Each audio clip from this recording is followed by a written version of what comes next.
Hello, everyone, and welcome to another episode of the Wise Decision Maker Show, where we help you make the wisest and most profitable decisions. I'm Dr. Gleb Tsipursky, the host of the Wise Decision Maker Show and the CEO of Disaster Avoidance Experts. And today we'll talk about burnout recovery in the hybrid and remote future of work. Now, unfortunately, despite the large amount of people who suffered burnout during the pandemic, with both the stress of the pandemic and the challenges of remote work, leaders did not really focus on this issue because they didn't recognize how long remote work would last and the transition to the hybrid and remote future of work that we're in during the post-pandemic recovery. And the future of work is clearly a combination of hybrid work mostly, with some people working fully remotely, but most people working hybrid, coming into the office 1 to 2 days a week, of course, talking about the people who can work remotely. It's about 50%, a little bit over 50% of the American workforce. Now, making sure that you have effective hybrid and remote teams that collaborate effectively, have high retention, morale, engagement, and productivity requires addressing problems of burnout, protecting from burnout and recovering from burnout if it happens. And that means adapting best practices for employee well-being. And that's what I want to talk about in today's episode. Now, organizations unfortunately failed to adapt to remote work effectively during the pandemic. What they did is they transposed existing in-office practices to remote work. They did things like communicate and collaborate as though it was in-office activities, but just transposed to remote settings, such as Zoom happy hours. In Zoom happy hours, no one enjoys Zoom happy hours. Maybe no one is too painting with too broad of a brush, but the large majority of employees feel, at least implicitly and often explicitly, forced to attend them, and it's draining and it's not fun. And there are lots, so that's one kind of dynamic that's really works well in the office, happy hours for most, but does not work for the large majority on Zoom settings. Also, leaders had many frequent team meetings because they wanted to maintain team cohesion. But video conference team meetings are draining, and research has shown that the more video conference meetings you have, especially kind of useless ones like Zoom happy hours, but also team video conference meetings, if you have them often, they actually cause less engagement rather than more engagement. And of course, that goes directly against what leaders want, more engagement and more team cohesion. So you're both wasting people's time and wasting organization's money and shooting yourself in the foot with these meetings. That led to a lot of what's called Zoom fatigue. So people being tired and drained from video conferences. And that, of course, contributes to broader burnout issues.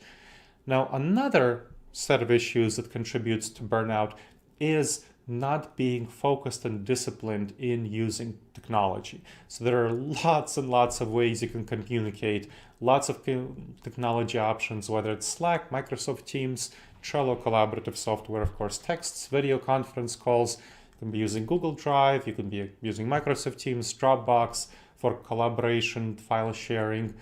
And lots of organizations, unfortunately, use everything. They just gave their teams business enterprise access to all of these and said, do what you want. Well, that led to a lot of technology overload and overwhelm. That is not good. So why did leaders not do the things that would adapt their teams to remote work during the pandemic, and now with the post-pandemic recovery, hybrid and remote work?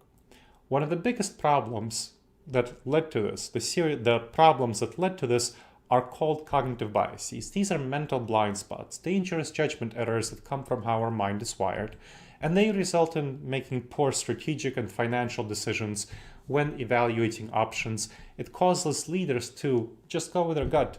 Leaders are taught to go with their gut, unfortunately, and they're not taught how to make the best decisions using research-based practices from Fortune 500 companies, which is what we're talking about here.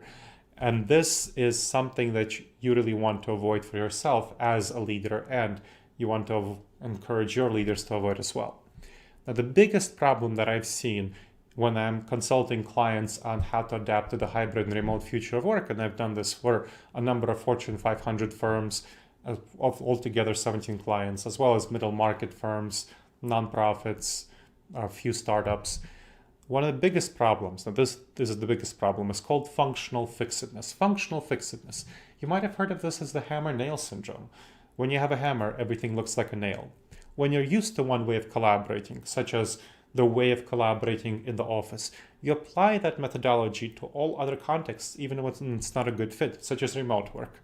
So this causes leaders to be fixed in their current perception. That's why it's functional fixedness, their current perception, their current modes of work and collaboration. And it causes them to not look for new practices. And that causes when necessary to do so. So that really harms them, teams, leaders, in the transition to the hybrid and remote future of work. And this, of course, impedes the ability of the leaders of teams to protect their employees from burnout and to help them recover from burnout if it does happen. Another big problem is called not invented here syndrome. Now that is related to functional fixedness.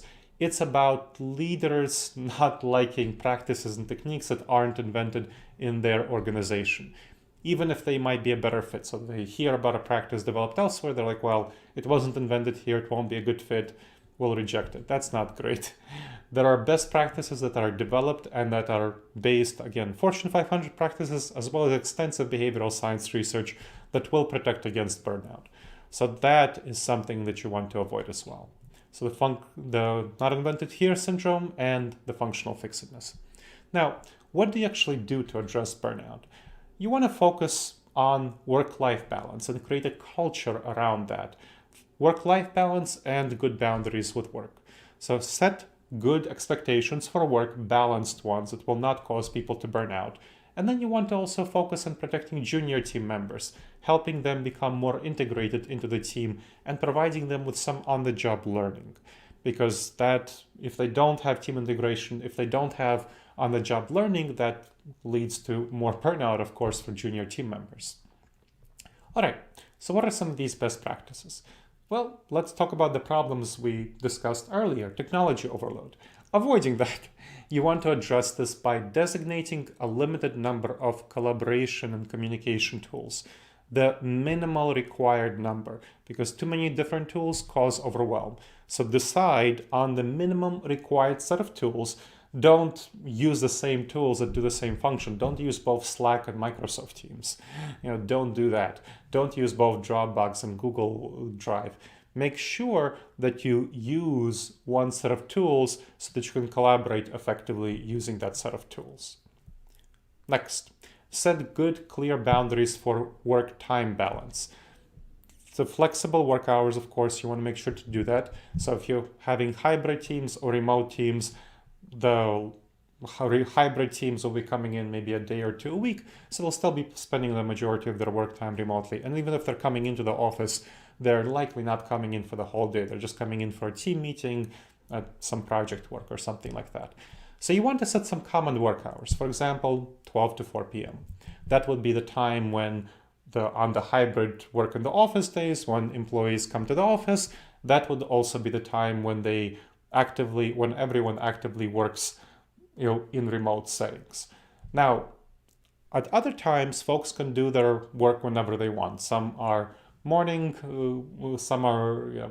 birds, they like to work in the morning. Some are evening owls and they like night owls and they like to work in the night. Whatever works for them, as long as they work during these common hours. That's the expectation. And as part of that, set norms around responding to messages within these common hours. A good default norm is within 2-hour responses on the common, agreed upon, shared set of tools, the collaboration tools within the 12 to 4 p.m. period. Now, what do you do to avoid Zoom fatigue? One good technique is to make sure to take 10-minute breaks, physical and mental breaks every hour. A good practical application is to end what previously were hour-long meetings, set them to 50 minutes, so have them end 50 minutes early. If they're half-hour-long meetings, set them at 25 minutes. What you'll find is that you can get the vast majority of what you wanted to get done in 50 minutes. It causes people to be more disciplined and it causes them to be more fresh, and thus There's also doesn't cause people to run late from meeting to meeting. And so that is also helpful for having efficient meetings. That has a number of benefits. So leave time for breaks, transitions. People will also be more efficient. They'll be more prepared. They know they have less time. And that helps make sure that you have productivity in the workplace without harming employee mental and physical health. Lots of benefits to this. And this is, of course, one dynamic. Another dynamic is to decrease the number of meetings. Make sure not to have Zoom happy hours. Make sure to avoid those and have decreased number of team meetings as well as having breaks. All right, next, we talked about junior employees. How do you protect them from burnout? One good technique is to provide mentoring for hybrid and remote teams. So make sure that you provide mentoring for those junior employees to help them integrate into the team, help them fit into the organizational culture and into the team dynamics. Now, to fit into the team dynamics, you want one mentor from the team who is not the team leader, one senior person from the team who is not the team leader to mentor new employees on team dynamics, what's going on in their workplace, on their work. So make sure to mentor them on what's going on in the team itself and within the work context, whatever projects you're working on. You also want another mentor from outside the team to help them fit into the organizational culture, develop their career more broadly in the organization, and very importantly, develop connections with other people across the organization. Because one of the challenges, big challenges with hybrid work and of course remote work is that research shows people form less connections, which is natural. They bump into each other less in the workplace if they don't work in office 9 to 5. So they form less connections across the company. And having a mentor from outside the team whose part of whose job as a mentor is to develop those connections really helps address that.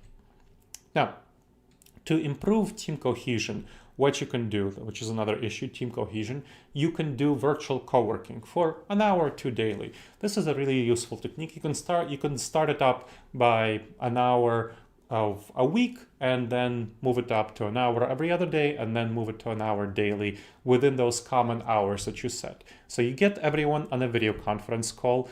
You start with everyone sharing up for 30 seconds what they plan to work on during this period. And then you turn your microphones off, everyone, and you leave your speakers on. Everyone works on their own tasks, but when they have a question, well, especially useful for junior employees, they can turn on their microphones and ask their questions, and that will allow the senior folks to answer their questions and guide them, even do things like screen sharing. This is very helpful. It reproduces the sense of being in the office shared cubicle without being in the office and sharing cubicles. Now, the thing I want to also highlight is that a key way of protecting against burnout is to have a good relationship with the supervisor. And to do so, it's really important to move from the annual, quarterly, or especially annual performance evaluations, those big major performance evaluations, to much briefer weekly evaluation meetings. So this is a very brief meeting where you meet with a supervisor once a week, talk about yourself, your goal, and what you've been doing for the week, resolving any problems that they're facing, checking in on their mental well-being, and encourage employees to report to supervisors any burnout issues, talk about what they plan to work on for the following week, and have a self-evaluation process.